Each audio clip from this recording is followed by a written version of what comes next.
All right, well, we're going to try to go through the history of banking and the governments in 4 minutes or less. Wish me luck. History is a fantastic teacher because we never learn from it, so it just always repeats itself. So what we're going to look at today is how history has repeated itself. We're going to look at how the banks and the government have colluded together to deceive us all. So here is the first date I want to talk with you about is 1913. In 1913, the Federal Reserve Bank in the United States was formed. Now, I know a lot of the people watching this film will be Canadians. This does apply. The Rothschild family was one of the key families behind the formation of the Federal Reserve Bank, along with the Morgans and the Rockefellers and some of these families that we hear of. And it was done under deception, under fraud, under larceny, under treason, under lots of just deceiving tactics is how the Federal Reserve Bank was formed. That was the beginning of controlling currency. And the Rothschilds are known to be said that it does not matter who makes the laws. If we control the currency, we're in good shape. That's a Reader's Digest version. In 1933, the United States put together House Joint Resolution 192, which meant that all debts that used to be paid for with gold and silver now were paid in a fiat currency, which means that they took away the money of the United States government, which was the gold. They made it illegal for citizens to hold gold. Everyone had to turn in their gold or else they could be sent to prison for up to 10 years or a $10,000 fine. That's 80 years ago, keep that in mind.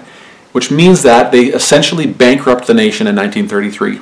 Since then we have been using fiat currency. In 1971, the remaining 25% of the fiat currency was replaced. The remaining 25% of gold that was backing was now replaced, so it was now fully a fiat currency. 1971 was the beginning of when we saw wealth cycles, which will be another video. There would be no more balanced budgets. Governments would have deficit budgets. They would no longer stay within the spending of their means, and there was nothing backing our currency. Those two things are very, very crucial to explain where we're at today. So now, if we look at where we're at today, based on these other few dates, we will see that we are in a very, very significant bind. There's been research by Casey Research done that shows that 1 out of 10 people on Wall Street are psychopaths, or Bay Street in Canada, and the majority of people in high levels of government are sociopathic. Their agenda of the government is not to be public servants, which is how we refer to them, but instead it is to be in control. So the IMF, the International Monetary Fund, Christine Lagarde is the head of that. In the middle of 2012, she said that the world could easily slide into a 1930s moment, leading to a downward spiral engulfing the entire world. Well, if you are fortunate enough to talk to anybody who lived through the Great Depression in the 30s, you will find a very common theme.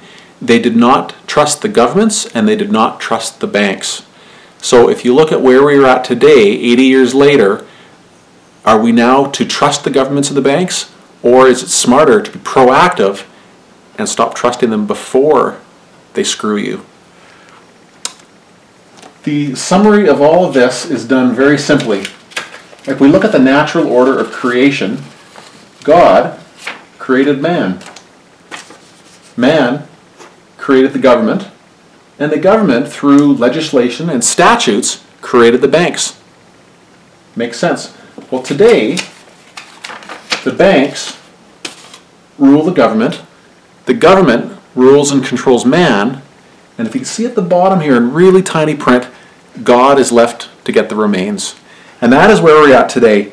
Before Woodrow Wilson died, and Woodrow Wilson is the president at the time that the Federal Reserve Bank was put in place, this is what he said. He said, "I am a most unhappy man.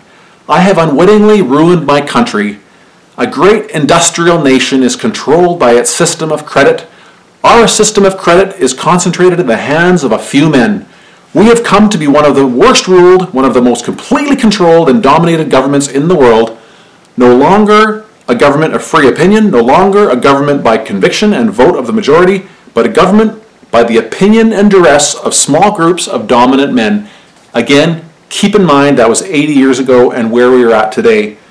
So my question for you is, what are you going to do? Are you going to follow the inept, the inadequate, and the deceiving leadership of the banks and government? Or are you going to be educated and set yourself apart for the greatest transfer of wealth in history? It's your choice. You either follow a man like Woodrow Wilson to the grave, unwittingly ruining the country, or you step up and you make a difference. Thank you so much for watching. I encourage you now to go to www.freedomps.ca, where you can join the Freedom Fighter Network.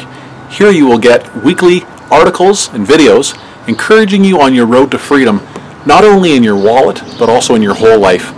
As well, you'll be able to download a copy of 5 key steps to abundant financial freedom. This is a free chapter from my up-and-coming book.